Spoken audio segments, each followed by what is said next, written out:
Assalamu alaikum everyone, and welcome to this third session of PhD journey. So today I'm going to talk about what are the different aspects or the career prospects that you can have after you complete your PhD.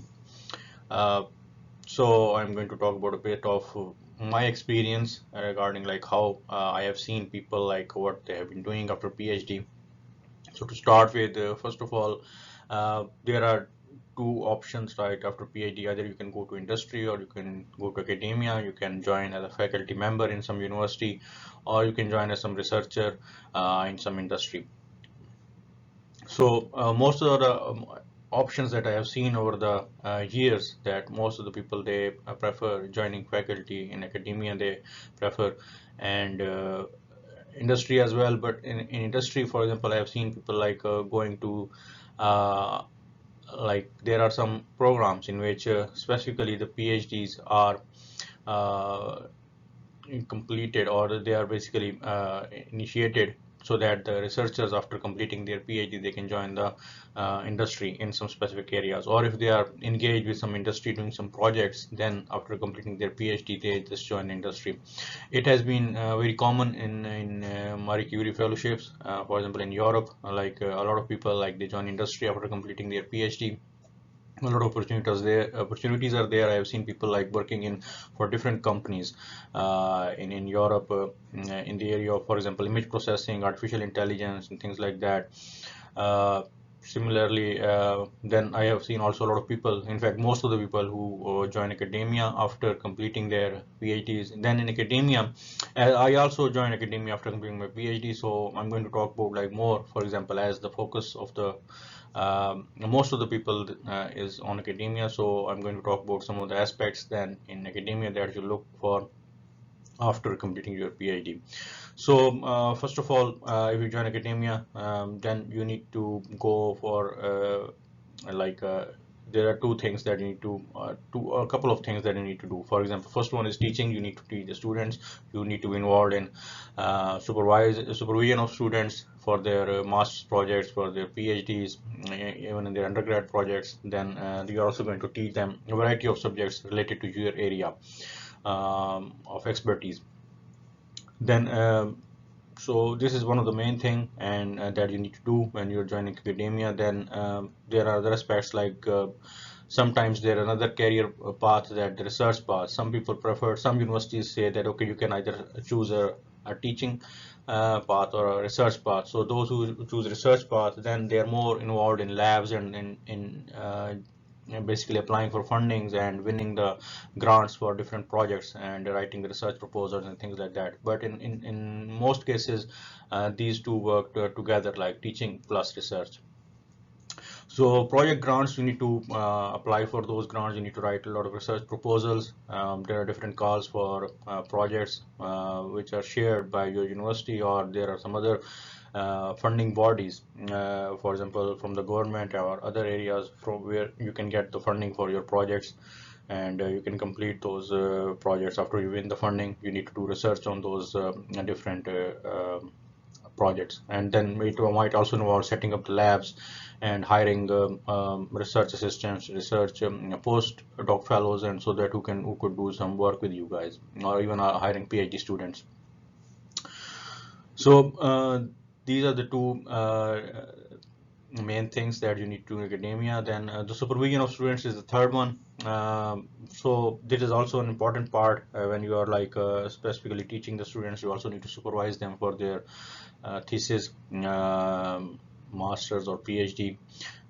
So you need to like in some universities there's a requirement that in order to like have promotion, for example, after you work in the university, like for example getting promoted from assistant professor to associate professor, or getting promoted from senior lecturer to assistant professor, or lecturer to assistant professor. So there are different levels.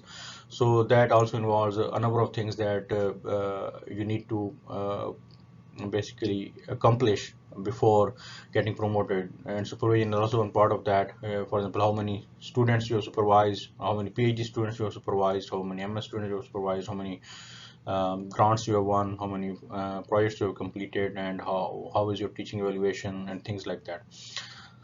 Along with that, you also sometimes need to conduct seminars or workshops. It's also part of your career progression. So uh, you get involved in arranging workshops. For example, if you want to teach somebody software or things like that, these are like not like mandatory things, but you can get involved in these type of things, and it's good for your career progression, and it's also good for your overall faculty development, basically. And most of the universities, they prefer that in these faculty development programs, the faculty should get involved in seminars and arranging workshops and things like that. Seminars could be different seminars that you can conduct, or you can join some. You could be invited from other universities to conduct seminars, or even you can conduct seminars in your own university for your own students and things like that. Then another is you also become part of, because you're involved in research, so it's good if you are reviewers of some journals in related to the your area of expertise. And also sometimes you also I have seen a lot of basically faculty members, they have those they get involved in those special issues, call for papers in which they serve as editors. And then sometimes, for example, if you also sometimes become editors of the mainstream journals as well. So these are also some of the activities that are part of your uh, basically a career development program as a faculty. So these are some of the things that you need to think about, or you may think that, okay, what could be the possible aspects after you complete your PhD. So this keeps on going, and then there are different like opportunities nowadays in academia, like how to apply for these different career opportunities like after PhD. Like for example, if you want to apply for academia or if you want to apply for industry, so there are a lot of for example websites that you can join if you're looking for these opportunities. And I would recommend that you start looking for these after, when you are in your before you completing your thesis or before submitting your thesis. For example, in the last 6 to 8 months, so you should start looking for opportunities. After that, what are you going to do after PhD? Either you're going for a postdoc, or you are joining industry, or you are joining academia as a faculty member. So the better you start looking earlier, the easier it will be to to get a job at an early stage after, as soon as you complete your PhD or as soon as you get your degree. So there are various for example sources through which you can look for these type of opportunities. There are, for example, LinkedIn is one of the sources. Then there are various Facebook groups which you can join to look for different faculty positions or postdoc positions that are available. Then there are a lot of websites, for example scholarshippositions.com or findaphd.com, or then find a post of faculty and positions. So there are various websites that you can go through online, and you can search even on Facebook. I have also made a video regarding different Facebook groups that you can join if you're looking for these type of positions. So please go through that if it would be helpful to you to understand like what could be the different groups that you can join after completing your PhD. And then there is ResearchGate. It's also a very good basically source from where you can get a lot of news regarding different faculty position. Academic Keys, it's another website. It's also very good. You can just go through it and you can look for different faculty positions. So there are a lot of different websites that you can go through and search for when you're looking for these opportunities, different in your area of expertise. Then Twitter, sometimes you can see like on Twitter as well, a lot of I have seen recently people or